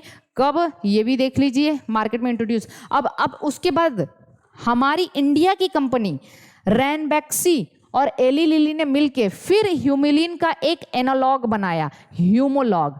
पहले ह्यूमिलिन अकेले एली लिली ने बनाया, फिर हमारी रैनबैक्सी जो है उसके साथ मिलके ह्यूमोलॉग बनाया, ह्यूमिलिन का एक एनालॉग, जिसको क्या कहते हैं? ह्यूमोलॉग कहते हैं। तो ये हो गया हमारा जेनेटिकली इंजीनियर्ड इंसुलिन। और याद रखना, इंसुलिन में की सीक्वेंसिंग की थी एक साइंटिस्ट ने, सैंगर ने, इंपॉर्टेंट है। बेंटिंग एंड बेस्ट ने इसको डॉग के पेनक्रियास से निकाला था, ये भी कभी पूछा जा सकता है, ठीक है। और हम मेडिकल के क्षेत्र में इसका क्या इस्तेमाल करते हैं? एम्फीसीमा। एम्फीसीमा एक डिजीज है, ठीक है, जो सिगरेट वगैरह पीते हैं उनमें रेस्पिरेटरी डिजीज हो जाता है, एल्वियोलाई उनकी डायलेट हो जाती है, जो एल्वियोलस होते हैं लंग की यूनिट एल्वियोलाई, तो उनमें रेस्पिरेटरी डिजीज हो जाता है, उसको कहते हैं एम्फीसीमा। और एम्फीसीमा को क्योर करने के लिए एक जो है जीन है, उस जीन का नाम है अल्फा 1 एंटीट्रिप्सिन। और इस जीन को क्या करते हो आप? इस जीन को निकालते हो और उसको किसी भेड़ के अंदर या काऊ के अंदर डाल देते हो, और अब उसके अंदर जो मिल्क होगा ऑलरेडी उसकी प्रोटीन बनेगी इसकी, वो जो एम्फीसीमा वाले पेशेंट पिएंगे तो उनकी बीमारी ठीक हो जाती है। तो इस तरीके से करके हमने बहुत सारी चीज़ जो है ना बना ली है। देखो, सबसे पहला ट्रांसजेनिक एनिमल कौन बना था? सबसे पहला ट्रांसजेनिक एनिमल था एक माउस, ठीक है, एक माइस था जिसको हम कहते हैं सुपर माउस। अब क्या किया गया था? वैज्ञानिकों ने, दो वैज्ञानिक थे, ब्रिंस्टर एंड पाल्मिस्टर, ठीक है। ब्रिंस्टर और पाल्मिस्टर ने क्या किया था? माइस और रैट में अंतर पता है? रैट और रैट बड़े होते हैं और माइस छोटा होता है, रैट बड़े होते हैं, माइस छोटा होता है। इन्होंने खुरापात सूझा, उन्होंने इस छोटे वाले माउस के अंदर, मैं माउस भी बना दूं, बचपन में एम नाम का लड़का था से सीखा था, ठीक है। तो देखिए, माउस बना दिया एक, ठीक है। माउस के अंदर इन्होंने रैट लिया और रैट का ग्रोथ हार्मोन डाल दिया। क्या डाला? Growth hormone. और रैट का ग्रोथ हार्मोन तो भाई उसका ग्रोथ के लिए इंपॉर्टेंट है। रैट का ग्रोथ हार्मोन माउस के अंदर डाल दिया, और माउस जो है ना खुद बहुत बड़ा हो गया, रैट जैसा बड़ा हो गया। अरे माउस रैट इतना बड़ा हो गया, इसको कहते हैं सुपर माउस। क्या कहते हैं? Super mouse. तो पहला ट्रांसजेनिक एनिमल था सुपर माउस। माइस के अंदर रैट का जीन डाल दिया, ग्रोथ हार्मोन डाल दिया, तो माउस भी बड़ा हो गया, उसको कहते हैं सुपर माउस, ठीक है। पहला ट्रांसजेनिक एनिमल था। इसी तरीके से आप लोगों ने सुना होगा डोली सिप। डोली सिप सुना है? डोली एक भेड़ थी, डोली, डोली सिप। इसमें भी, इसको भी बनाया गया था। इसमें क्या किया गया था? एक 6 साल की सिप थी, उसका न्यूक्लियर लिया गया था, ठीक है। और देखिए, न्यूक्लियस लिया गया था, याद रखना, इसकी बॉडी से न्यूक्लियस लिया गया था, न्यूक्लियस डोनर है। और एक जो है स्कॉटिश फिश सिप थी, उसका एग लिया गया था। तो ऐसे देखिए, ट्रांसजीन में क्या किया गया था? एक सिप थी, उसका न्यूक्लियस लिया गया उसकी बॉडी सेल से, और दूसरे का एग लिया गया, और एग लेने के बाद क्या किया? एग से न्यूक्लियस हटा दिया, तो ये ई न्यूक्लिएटेड एग हो गया। और इसके बाद इसका न्यूक्लियस इसके एग में डाल दिया गया, ठीक है, इसका न्यूक्लियस इसके एग में डाल दिया गया। और फिर जब ये डिवाइड हुई, और उसके बाद उसको जो है सरोगेट मदर में डाल दिया गया, और तब ये डोली सिप बनी। कैसी बनी? डोली सिप। तो ये अभी बहुत डिटेल आप मत पढ़िए, बस इतना जान लीजिए, डोली सिप एक ट्रांसजेनिक भेड़ थी, ठीक है। चलिए, अब यहाँ पे देखिए, पहला ट्रांसजेनिक प्लांट टोबैको था। पहला ट्रांसजेनिक प्लांट क्या था? टोबैको था। टोबैको था, ठीक है, तंबाकू, और उसके अंदर डाला गया था एक हर्बिसाइड का जीन। क्या डाला गया था? हर्बिसाइड रेजिस्टेंट जीन, उसका नाम था ग्लाइफोसेट। क्या नाम था? ग्लाइफोसेट जीन डाला गया था, और उसके वो हर्बिसाइड रेजिस्टेंट हो चुका था। तो याद रखना, सॉरी, हर्बिसाइड का जीन डाल दिया गया। कौन सा जीन डाला गया? ग्लाइफोसेट, ठीक है। तो वो जो है ना अपना हर वगैरह रेजिस्टेंट हो गया था। तो ये भी आपको याद रखना है। फर्स्ट ट्रांसजेनिक क्रॉप अगर पूछता है तो बीटी कॉटन है। पहला क्रॉप बीटी कॉटन है। Second transgenic crop BT corn था, ठीक है, बीटी कॉर्न था। ये भी आप समझ लेना। एक टर्म होता है gene therapy. Gene therapy, gene therapy का मतलब क्या होता है, इसको भी आप जरा समझ लीजिए। जीन थेरेपी का मतलब होता है कोई डिफेक्टेड जीन है हमारी बॉडी में, उसको क्योर करना या उसको वहाँ से हटा देना, या कोई डिजायर्ड जीन को डाल देना। मतलब हर तरीके से जीन को करेक्ट करना, जीन को करेक्ट करना। कोई चीज़ जैसे हमारे अंदर कोई प्रॉब्लम है, कोई जीन नहीं है तो उसको वहाँ पे डालना, या कोई अच्छा जीन खराब हो गया है उसको वहाँ से निकाल देना, यही है जीन थेरेपी। और सबसे पहला जीन थेरेपी क्या था, इसको भी ज़रा ध्यान से देख लीजिए। सबसे पहला जीन थेरेपी किया गया था, एक 4 साल की 4 ईयर ओल्ड बेबी थी। ध्यान से देखिए, सबसे पहला जीन थेरेपी किया गया था 4 ईयर ओल्ड बेबी, ठीक है, जिसका नाम था असांती डे सिल्वा। असांती डे सिल्वा। अब इस 4 साल की बच्ची में एक जीन की कमी थी। उस जीन का नाम था एडीए जीन। एडीए, और एडीए जीन के बारे में अब जरा ध्यान से देखना। एडीए जीन क्या करता है? एडीए का फुल फॉर्म है एडिनोसिन डीएमिनेज। एडिनोसिन डीएमिनेज, ठीक है। और ये जीन जो है, ये जीन बड़ा इंपॉर्टेंट रोल प्ले करता है in maturation of B and T lymphocyte. अब पहले इसका नॉर्मल फंक्शन समझिए। एडीए जीन का काम क्या है? बी और टी लिम्फोसाइट का मैच्योरेशन करवाना। और आपको पता है B lymphocyte humoral immunity provide करता है, T lymphocyte cellular immunity provide करता है।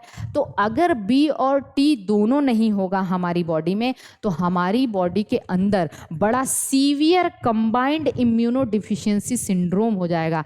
हमारे अंदर पूरा का पूरा इम्यून सिस्टम ही खत्म हो जाएगा। तो उस बच्ची में एडीए जीन नहीं था, और एडीए जीन की वजह से उस बच्ची में एक डिसऑर्डर हो गया था। उस डिसऑर्डर का नाम था स्किड। स्किड का फुल फॉर्म मैंने यहाँ लिखा हुआ है, सीवियर, ठीक है, severe combined immuno deficiency. Severe combined immuno, क्योंकि उसके अंदर ना बी सेल बन रहा है ना टी सेल बन रहा है, ठीक है। तो अब इस एडीए जीन को भी क्योर किया गया था, और एडीए जीन लिया गया था, उसको लिम्फोसाइट में डाल दिया गया था अर्ली एम्ब्रियोनिक स्टेज में। क्योंकि अर्ली एम्ब्रियोनिक स्टेज में ही ये आप डालोगे ना तो ये इसका परमानेंट सोल्यूशन होगा, ठीक है। तो ये जीन थेरेपी कहलाता है। तो जीन थेरेपी के बारे में भी आप थोड़ा सा जान जाइएगा कि जीन थेरेपी क्या है। जीन थेरेपी का मतलब कोई जीन आपकी बॉडी में नहीं है उसको डाल देना, या कोई जीन खराब हो गया है, डिफेक्टेड है, उसको निकाल देना। अच्छा, एक और चीज़, जीन अगर आप खराब जीन को निकालते हो ना तो इसको कहते हैं जीन नॉकआउट। क्या कहते हैं? जीन नॉकआउट कहते हैं, जीन नॉक आउट। ये सब थोड़ा डिटेल है। हालांकि biotechnology, molecular biology, genetics, biomolecules, ये सब मेरा फेवरेट है ना। तो मेरा मन करता है मैं कितना ज़्यादा आप लोगों को बता दूं, लेकिन अभी आपके अनुसार आपके एग्ज़ाम में जितना पूछा जा सकता है मैं उतना ही करा रही हूँ, ठीक है। तो याद रखना, जो 4 साल की बच्ची थी, ठीक है, उसमें सबसे पहले जीन थेरेपी की गई थी। उस बच्ची का नाम था एसांती डे सिल्वा। उसमें एक जीन नहीं था, एडीए जीन, और एडीए जीन का काम है बी और टी लिम्फोसाइट का फॉर्मेशन और मैच्योरेशन करना। उसकी वजह से उसकी बॉडी में दोनों इम्यून सिस्टम खराब हो चुका था। उसका डिजीज़ क्या था? स्किड। और इसकी वजह से जो बच्ची पैदा होते हैं ना, उनको पूरा का पूरा उस बच्चे को कहते हैं बबल बॉय। क्या नाम देते हैं? बबल बॉय, या boy in plastic bubble, boy in plastic. अब बॉय का मतलब ये नहीं है कि बस लड़का होगा, मतलब उसको आपको उसमें शीशे उसे में बंद करना पड़ता है। तो इस डिजीज को कहते हैं बबल बॉय डिजीज या बॉय इन प्लास्टिक बबल, ठीक है ना। तो उसको फिर बहुत ज़्यादा प्रोटेक्टेड रखना पड़ता है, फिर जीन थेरेपी करते हैं, तो ये सारी चीज़ें सही होती हैं। ठीक, लिखा हुआ है मैंने, नोट आपको मिलेगा तो आप यहाँ से देख लेना। अब एकदम बहुत अच्छी चीज़ आने जा रही है कि बायोटेक्नोलॉजी का हमने तो एग्रीकल्चर में यूज़ देख लिया, insect pest resistant, nutritional value में देख लिया, मेडिसिन के क्षेत्र में देख लिया, गोल्डन राइस बना लिया, एंटीकोगुलेंट बना लिया, ठीक है ना, टोमेटोज़ बना लिया, डिलेड राइपनिंग करवा दिया, और इसके अलावा जेनेटिकली इंजीनियर्ड इंसुलिन बना लिया, जीन थेरेपी कर लिया, सब कुछ कर लिया। अब बायोटेक्नोलॉजी यहीं तक सीमित नहीं है, बायोटेक्नोलॉजी का फर्दर यूज भी है। और क्या है यूज? 1 घंटे होने जा रहा है, अरे बाप रे। यूज क्या है इसका? इसका यूज है बायो रेमेडिएशन। अब आप कहोगे ये क्या है? बायो रेमेडिएशन इंपॉर्टेंट है, जरा देख लेते हैं। अब देखिए बायो रेमेडिएशन क्या है, पहले हम समझ लेते हैं। बायोटेक्नोलॉजी, यहाँ पे मैंने लिखा है बायो रेमेडिएशन एक ऐसी ब्रांच है cleaning of industrial waste by using living organism. अगर हम लिविंग ऑर्गेनिज्म यूज करके जो हमारा सीवेज है, इंडस्ट्रियल वेस्ट है, जो भी कूड़ा करकट है, उसकी सफाई करते हैं, तो इसी को हम कहते हैं बायो रेमेडिएशन। क्या कहते हैं? Bio remediation. और इसका सबसे अच्छा एग्जाम्पल है सुपर बग। सुपर बग, ध्यान से देखना, सुपर बग। अब देखिए बायोटेक्नोलॉजी इन पोल्यूशन कंट्रोल, पोल्यूशन कंट्रोल में इसका रोल कैसे है, इसको देख लेते हैं। एक प्रोफेसर थे आनंद मोहन चक्रवर्ती, इनका नाम था आनंद मोहन चक्रवर्ती। इन्होंने एक बैक्टीरिया लिया स्यूडोमोनास पिट्यूडा, बड़ा इंपॉर्टेंट है, क्या है? स्यूडोमोनास पिट्यूडा। और इस बैक्टीरिया, इसको इस फर्स्ट बायो पेटेंटेड ऑर्गेनिज्म भी है। अभी हम बताएंगे कि पेटेंटिंग क्या होती है। पहला पेटेंटेड ऑर्गेनिज्म भी है स्यूडोमोनास पिट्यूडा। और इसके अंदर इन्होंने क्या किया, इसके अंदर क्या किया इन्होंने, देखिए कैसे यूज किया। इसको बना दिया सुपर बग। सुपर बग, ठीक है, नाम सुना, सुपर बग, BUG। क्या होता है कि जब समुद्र वगैरह में तेल की उसका होता है ट्रांसपोर्ट होता है, तो जहाज से तेल का लीकेज हो जाता है, या कभी कभी तेल पूरा का पूरा समुद्र में गिर जाता है, तो वाटर पोल्यूशन जो है ना क्रिएट होता है। अब समस्या ये है कि वहाँ से उस पोल्यूशन को हटाया कैसे जाए, तो वहाँ पे क्या किया गया, तेल क्या है, तेल क्या है, हाइड्रोकार्बन है ना, तेल है जो है, ये सब क्या है, हाइड्रोकार्बन है। तो अब क्या किया इस साइंटिस्ट ने, आनंद मोहन चक्रवर्ती ने, इन्होंने एक बैक्टीरिया लिया और उस बैक्टीरिया के अंदर ढेर सारे जीन डाल दिए, हाइड्रोकार्बन को तोड़ने वाला जीन। अब देखो यहाँ पे बहुत सारे जीन डाल दिए इन्होंने, हाइड्रोकार्बन को तोड़ने वाला जीन। जैसे देखिए मैंने यहाँ पे लिखा हुआ है OCT जीन, जाइल जीन, कैम जीन, NHS जीन। OCT का मतलब जो ऑक्टेन डेकेन हेक्सेन को तोड़ता है, जाइल का मतलब जो जाइलिन्स और टोलुइन्स को तोड़ता है, कैम का मतलब जो कैम्फर जो कपूर होता है उसको तोड़ता है, NaH का मतलब जो नेप्थलीन को तोड़ता है। अब एक बैक्टीरिया के अंदर इतना जीन डाल दिया, अब वो बैक्टीरिया मॉडिफाई हो गया, स्यूडोमोनास पिट्यूडा जो है ना वो सुपर बग बन गया, क्योंकि उसके अंदर इतने सारे जीन हैं। और वही ऑयल ईटिंग बैक्टीरिया बन गया, ऑयल स्पिल बैक्टीरिया बन गया। अब समुद्र में उसको जब ऑयल पोल्यूशन होता है, वाटर पोल्यूशन के दौरान उसको जो है ना, उसको वहाँ पे छोड़ दिया जाता है, वो सारे के सारे ऑयल के हाइड्रोकार्बन को डिग्रेड कर देता है, तो वाटर पोल्यूशन होने से बच जाता है। इसी को हम कहते हैं बायो रेमेडिएशन। क्या कहते हैं? बायो रेमेडिएशन, ठीक है।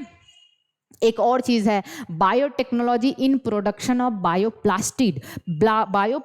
बायोप्लास्टिक होगा यहाँ पे, प्लास्टिक, ठीक है। बायोप्लास्टिक भी हम बना लेते हैं, कैसे? जैसे एक बैक्टीरिया है एल्कलीजेन यूट्रोफस, एल्कलीजेन यूट्रोफस। इस बैक्टीरिया के अंदर देखा गया है PHB का जीन होता है, पॉलीहाइड्रोक्सी ब्यूटाइरेट जीन होता है, और ये जीन निकाल के इसको प्लांट के अंदर इंट्रोड्यूस कर दो, तो यहाँ पे क्या बन जाता है, बायोडिग्रेडेबल बायोपॉलीमर बन जाता है, मतलब बायोप्लास्टिक बन जाता है। तो इस तरीके से जो है बायोटेक्नोलॉजी का यूज किया जाता है। अब एक और चीज, अब हम आगे जरा देखेंगे, एक टर्म है बायो पेटेंटिंग, ठीक है, बायो पेटेंटिंग। बायो पेटेंटिंग का मतलब क्या है, जरा ध्यान समझ लेते हैं। पेटेंटिंग का मतलब होता है monopoly granted to a person who has either invented a new article or improved an existing article or invented a new process of making an article. Patent जानते हो?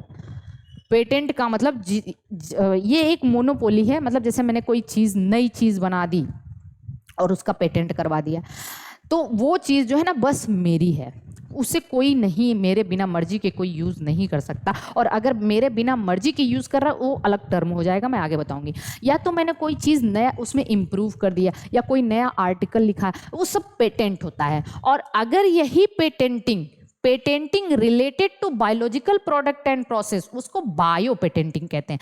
बायोलॉजी से रिलेटेड कोई प्रोडक्ट हो उसको हम क्या कहते हैं? Bio patenting. जैसे यहाँ पे मैंने लिखा है आनंद मोहन चक्रवर्ती ने सबसे पहले पेटेंटिंग कराया था स्यूडोमोनास पिट्यूडा का, सुपर बग कहते हैं। इसके बाद यूएसए की एक कंपनी ने breast cancer gene, human breast cancer gene की पेटेंटिंग कराई थी, पेटेंटिंग कराया था यूएस में, ठीक है। अब एक टर्म है बायोपायरेसी, ठीक है, बायोपायरेसी।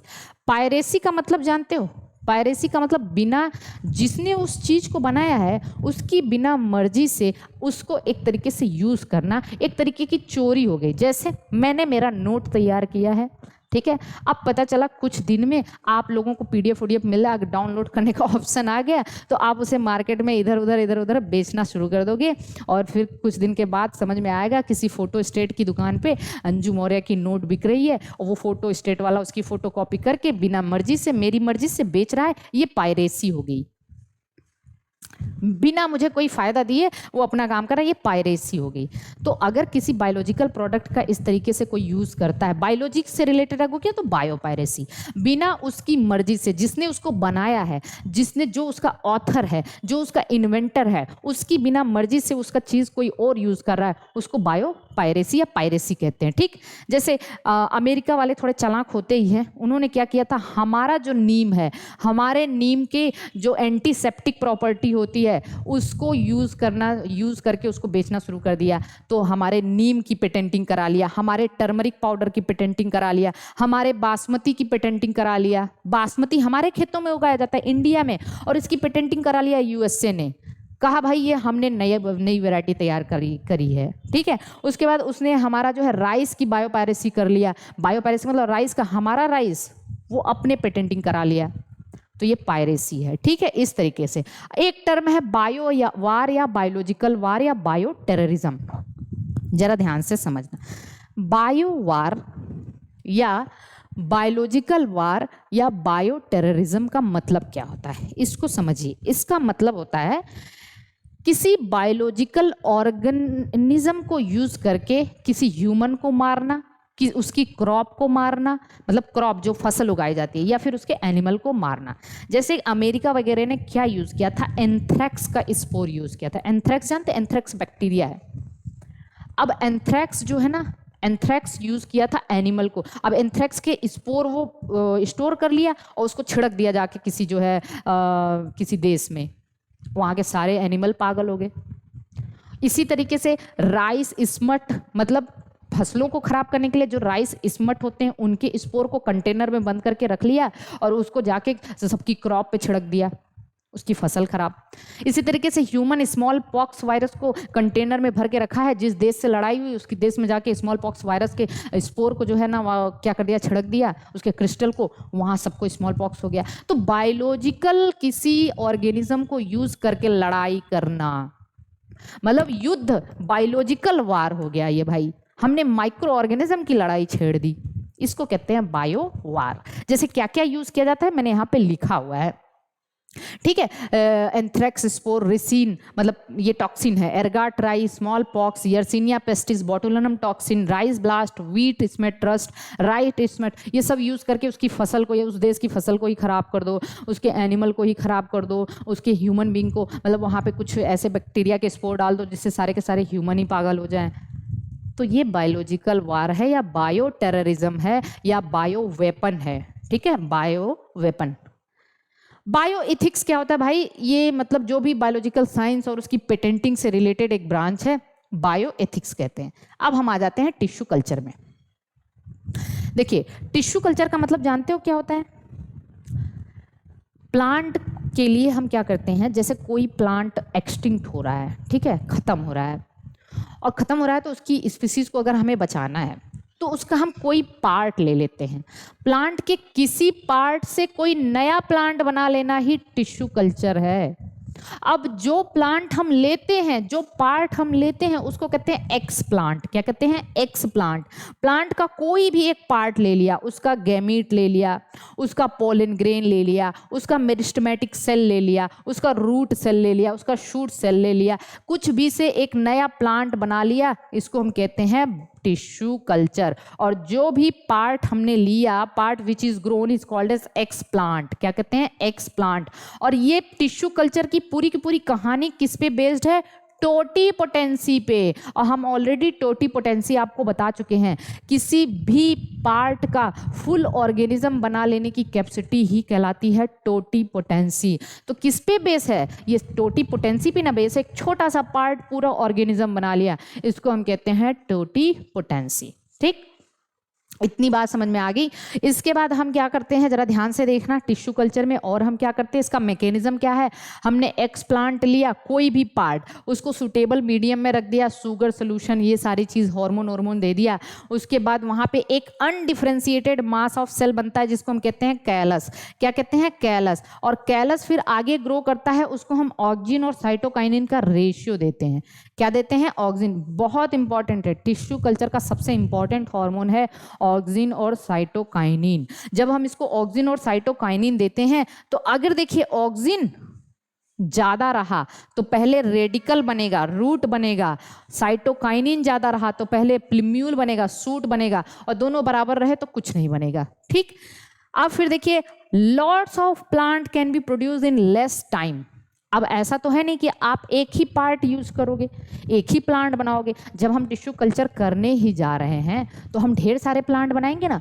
ढेर सारा एक्स प्लांट लिया, ढेर सारा प्लांट बना लिया, और छोटे छोटे ढेर सारे प्लांट बन गए, कम टाइम में बन गए। इस प्रोसेस को कहते हैं माइक्रो प्रोपोगेशन। क्या कहते हैं? Micro propagation.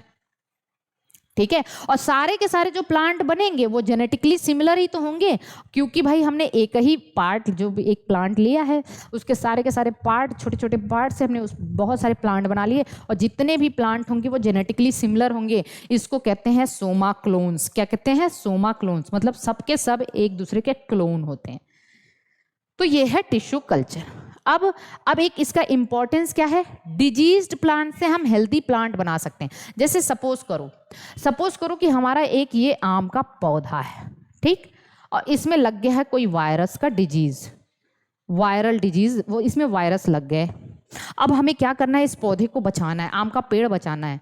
तो हम क्या करेंगे? इसका जो रूट एपिकल या सूट एपिकल मेरिस्टम है, मेरिस्टम सेल यहाँ से निकाल लेंगे, क्योंकि मेरिस्टम सेल इतना जल्दी डिवाइड करता है। मेरिस्टम सेल क्या होते हैं? जो तेजी से डिवाइड कर रहे होते हैं। और जब वो इतना तेजी से डिवाइड करेंगे और इतना तेजी से उनकी सेल डबल होती है कि वहां तक वायरस पहुंच नहीं पाता, वायरस उतना तेजी से रेप्लिकेट नहीं कर पाता। तो मेरिस्टेमेटिक सेल जो होती है फ्री ऑफ वायरस होती है, उसमें वायरस नहीं लगा होता। तो हमने इस डिजीज प्लांट का मेरिस्टम ले लिया, और इस मेरिस्टम मतलब ये एक्सप्लांट हो गया, जो भी पार्ट हमने लिया एक्सप्लांट, और वो मेरिस्टम एपिकल मेरिस्टम हो सकता है, एक्सिलरी मेरिस्टम हो सकता है, कुछ भी हो सकता है। और इससे हमने एक फिर आम का पौधा बना लिया, एक दो जो भी बनाया, क्या कर दिया ये, इसको हमने फिर से यहाँ पे बना लिया। बस खत्म ही होने वाला है, लेकिन ये नौटंकी शुरू होगी भाई। एक मिनट, वेट अ मिनट।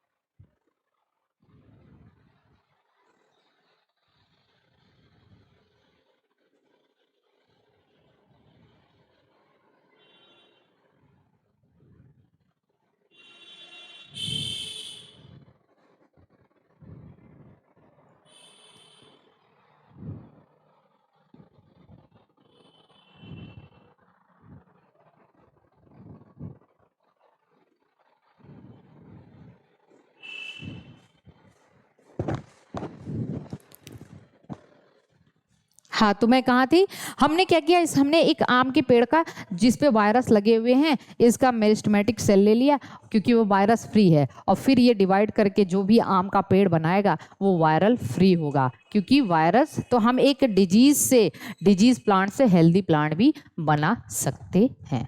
ठीक है, इतनी बात समझ में आ गई। अब हम आते हैं, दो टर्मिनोलॉजी बड़े इंपॉर्टेंट है, उसको देख लेते हैं। एक होता है सोमैटिक हाइब्रिडाइजेशन और दूसरा होता है साइब्रिडाइजेशन। इन दोनों में क्या अंतर है, बहुत ध्यान से इसको समझना है क्योंकि ये आपके एलटी वाले एग्जाम में भी ये सवाल पूछा जाता है। तो सोमैटिक हाइब्रिडाइजेशन और साइब्रिडाइजेशन दो टर्मिनोलॉजी है, इसको जरा ध्यान से समझना। सोमैटिक हाइब्रिडाइजेशन का मतलब क्या होता है, जैसे हमने दो प्लांट सेल ले लिया और पहले प्लांट सेल जब भी हम लेते हैं ना उसका हम सेल वॉल हटा देते हैं, क्या कर देते हैं, सेल वॉल रिमूव कर देते हैं, तो जो बचेगा उसको हम प्रोटोप्लास्ट कहेंगे। सेल वॉल हटाने के बाद जो बचा उसको हम प्रोटोप्लास्ट कहते हैं। अब हम यहाँ पे सेल वॉल कैसे हटाते हैं भाई, सेलुलेज यूज कर लो, पेक्टिनेज यूज कर लो, कुछ एंजाइम यूज करोगे ना सेलुलेज या पेक्टिनेज, तो सेल वॉल वहाँ से हट जाएगा।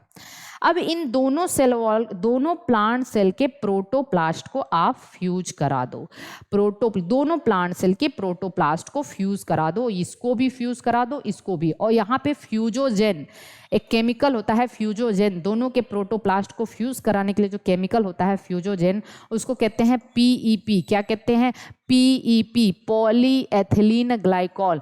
जब दोनों को फ्यूज कर दिया तो यहाँ पे जो भी बना उसके अंदर दोनों के न्यूक्लियस आ गए, दोनों के साइटोप्लाज्म आ गए, इसको कहते हैं सोमैटिक हाइब्रिड। क्या कहते हैं, सोमैटिक हाइब्रिड। जैसे साइंटिस्ट ने किया भी था, टोमेटो लिया था और पोटैटो लिया था, ठीक है, टोमेटो और पोटैटो, दो प्लांट सेल ली थी, पोटैटो का सेल और टोमेटो का, बनाया था पोमैटो। क्या बनाया था, पोमैटो। जो हाइब्रिड बनाया था उसका नाम दिया था पोमैटो। लेकिन अनफॉर्चुनेटली साइंटिस्ट दोनों के जो कैरेक्टर को फ्यूज कराना चाहते थे वो फ्यूज नहीं, वो डिजायर्ड कैरेक्टर आ नहीं पाया पोमैटो में, लेकिन बन गया पोमैटो। टोमेटो और पोटैटो से पोमैटो बना। तो सोमैटिक हाइब्रिड का मतलब होता है दोनों के न्यूक्लियस आए और दोनों का साइटोप्लाज्म आया। तो देखिए, fusion of protoplast of two plant cell, that is nucleus as well as cytoplasm of both parent. लेकिन ऑन द अदर हैंड हम क्या कराते हैं, एक टर्म है, ये तो सोमैटिक हाइब्रिडाइजेशन था, एक टर्म है साइब्रिडाइजेशन। साइब्रिडाइजेशन में क्या करते हैं, इसको ध्यान से समझना। हम दो प्लांट सेल लिए, सेल वॉल दोनों का हटा दिए, तो ये दोनों के प्रोटोप्लास्ट आ गए हमारे पास, और एक का सेल, एक का न्यूक्लियस भी हटा दिया, एक पेरेंट का हमने न्यूक्लियस भी हटा दिया, तो ये ई न्यूक्लिएटेड सेल हो गई। अब हमने इसको फ्यूजोजेन से फ्यूज करा दिया, पीईजी, पॉलीएथिलीन ग्लाइकॉल यूज करते हैं, इंपॉर्टेंट है। अब ये जो साइब्रिड बना ना, ये जो साइब्रिड बना उसमें न्यूक्लियस एक ही पेरेंट का है लेकिन साइटोप्लाज्म दोनों का है। तो जब केवल एक पेरेंट का न्यूक्लियस हो, cytoplasm of both the parent but nucleus of only one parent हो, इसको हम साइब्रिड कहते हैं और इस प्रोसेस को साइब्रिडाइजेशन कहते हैं। और इसका इंपॉर्टेंस क्या है, ऐसा क्यों कराया जाता है, तो देखिए याद रखना, to study cytoplasmic inheritance, to study male sterility, to overcome sexual अब ये तीनों चीज मैं आपको जेनेटिक्स में बताऊंगी, ये तीनों चीज मैं आपको जेनेटिक्स में बताऊंगी कि साइटोप्लाज्मिक इनहेरिटेंस क्या होता है, मेल स्टेरिलिटी क्या होती है। तो बस आज का चैप्टर यहाँ पे एंड होता है, बायोटेक्नोलॉजी खत्म होता है सक्सेसफुली, सकुशल। तो अब हम लोग जो है ना आगे जो भी हमारा चैप्टर होगा उसको हम लोग पढ़ेंगे, ठीक है।